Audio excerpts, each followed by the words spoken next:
সুপ্রিয় শিক্ষার্থীবৃন্দ, আসসালামু আলাইকুম। জেএম কমার্স কেয়ারের পক্ষ থেকে সকলকে জানাই আন্তরিক শুভেচ্ছা অভিনন্দন।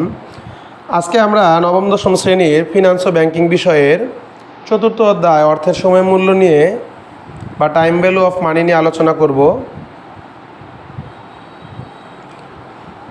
অর্থের সময় মূল্যকে দুই ভাগে ভাগ করা যায়, বর্তমান মূল্য আর একটা হচ্ছে কি ভবিষ্যৎ মূল্য। বর্তমান মূল্যের ইংরেজি হচ্ছে প্রেজেন্ট ভ্যালু, সংক্ষেপে আমরা বলি পিবি, প্রেজেন্টের পি ভ্যালুর বি। সেমভাবে ভবিষ্যৎ মূল্যের ইংরেজি হচ্ছে ফিউচার ভ্যালু, ফিউচারের এফ ভ্যালুর বি, এফ ভি। এই অঙ্ক করতে হলে প্রত্যেকটা জিনিসই আমরা জানি, যে কোনো ম্যাথের আপনি যদি চেনার উপায় জানেন তাহলে কি আপনার ম্যাথটা করতে সহজ হয়ে যাবে। তদ্রূপ এখানে বর্তমান মূল্য চেনার কিছু উপায় আমি লিখছি আমার নিজস্ব টেকনিকে। অঙ্কে যদি এখন এই মুহূর্তে আজকে বর্তমানে কত টাকা জমা রাখতে হবে ইত্যাদি শব্দ উল্লেখ থাকে, তাহলে পিবি সূত্র হবে। অনুরূপভাবে ভবিষ্যৎ মূল্য চেনার উপায়, অঙ্কে যদি ভবিষ্যতে 5 বছর পর, তারপর কি মেয়াদ শেষে, মেয়াদ আনতে, বছর শেষে জমাকৃত অর্থের পরিমাণ কত ইত্যাদি শব্দ নির্ণয় করতে বলে, তাহলে এফবি সূত্র হবে। এখন আমরা এই পিবি সূত্র কি?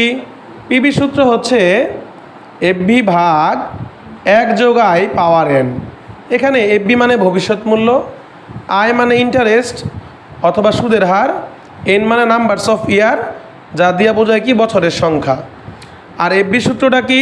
পিবি গুণ 1 + I পাওয়ার n। দেখেন, খেয়াল করলে বুঝতে পারবেন পিবির ক্ষেত্রে এফবিটা ভাগ হবে আর এফবির ক্ষেত্রে পিবিটা কি গুণ আকারে বসে। আমরা একটা উদাহরণের সাহায্যে ম্যাথ করার চেষ্টা করি।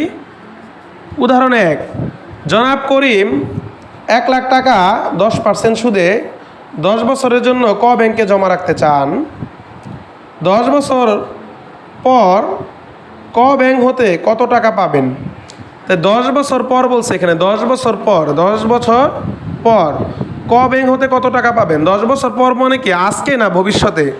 অবশ্যই 10 বছর পর ভবিষ্যতে। তাহলে আমরা বুঝতে পারছি ওই যে আমরা আগে রুলস পড়ছিলাম, অঙ্কে যদি কি ভবিষ্যতে, 5 বছর পর, মেয়াদ শেষে, মেয়াদ আনতে ইত্যাদি শব্দ উল্লেখ, তাহলে তার এফবি সূত্র।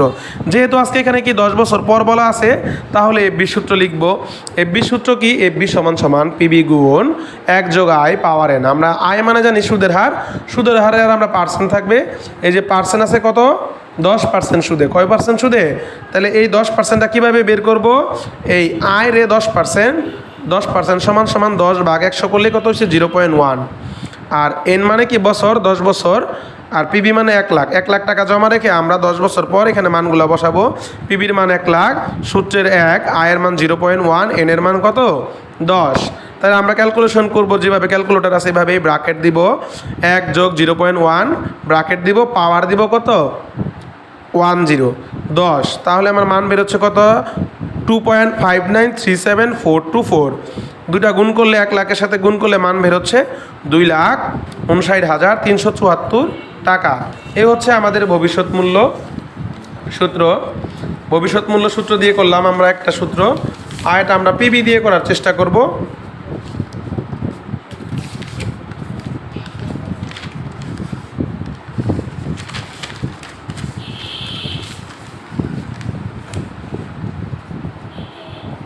এখানে দেখেন আরেকটা এক্সাম্পল দিয়েছি আমি।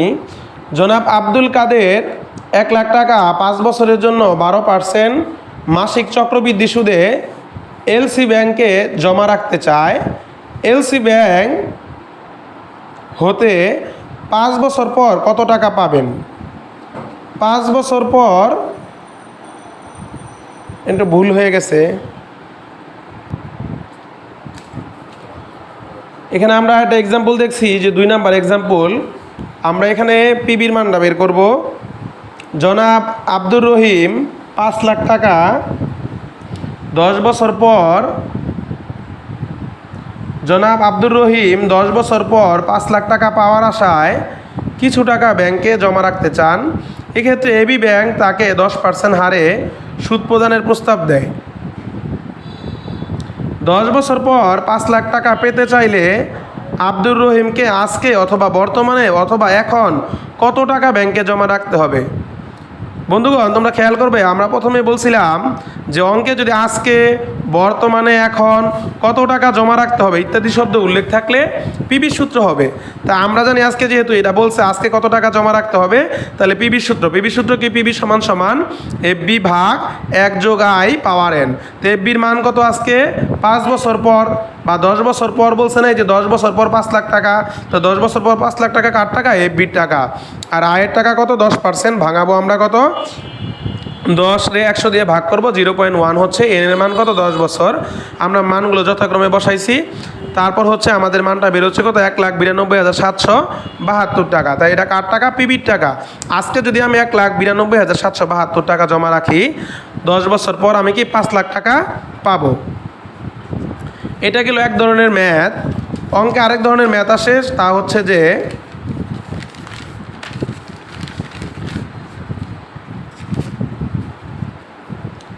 অঙ্কে যদি মাসিক, দ্বিমাসিক, ত্রৈমাসিক, ষান্মাসিক, অর্ধবার্ষিক, সাপ্তাহিক ইত্যাদি শব্দ উল্লেখ থাকে, তাহলে এম এর মান বসে।